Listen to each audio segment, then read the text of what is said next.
Y mi actuación aquí en el Consejo Deliberante ha sido realmente destacable en el sentido, no lo puedo decir yo, pero en el sentido de que se haya elegido 2 veces presidente del bloque y con una actividad muy fuerte en el área social, en el área deportivo, cultural, la producción, y con una deuda que tengo que, por eso quiero seguir, que se llama los loteos sociales. Estamos trabajando en los loteos sociales para mucha gente, que hoy jóvenes que no tienen terreno, así que esto es un motivo. Pero no quiero involucrar en una interna del partido. Quiero decir que son el proyecto institucional que tengo hacia adelante. Cuando se hablan de internas de la MPN siempre se dice que no se llegó a un consenso. ¿Usted qué opina al respecto? Mire, nosotros tuvimos un consenso en principio con algunos grupos.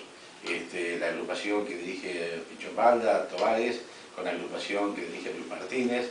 Hemos tenido un consenso, muchos puntos en común con la lista gris y con la lista violeta. Hemos tenido encuentros y puntos en común.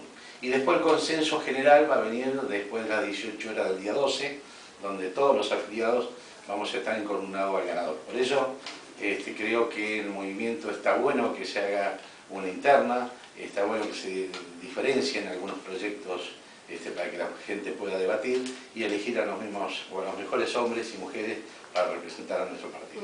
Bueno, todos los candidatos los vamos a consultar que de ganar y lograr una banca en el Consejo Deliberante, ¿cuál va a ser el proyecto? Un poco nos adelantaba, pero bueno, brevemente, ¿cuál sería?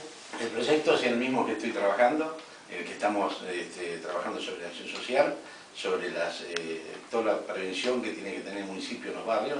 Esto indica mayor iluminación, mayor espacio verde, mayor contención a los jóvenes.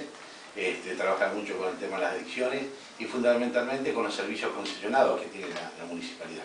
Para ellos nosotros tenemos que tener un equilibrio y un control que hoy lo estamos realizando en el Consejo Deliberante, donde hemos mejorado. En cuanto a las obras municipales, no solamente tiene que ver con el asfalto, nosotros estamos luchando con el intendente Quiroga para que el presupuesto no se vaya todo al asfalto, sino que se vaya justamente a las áreas que hoy de contención social que están necesitando la ciudad de Neuquén.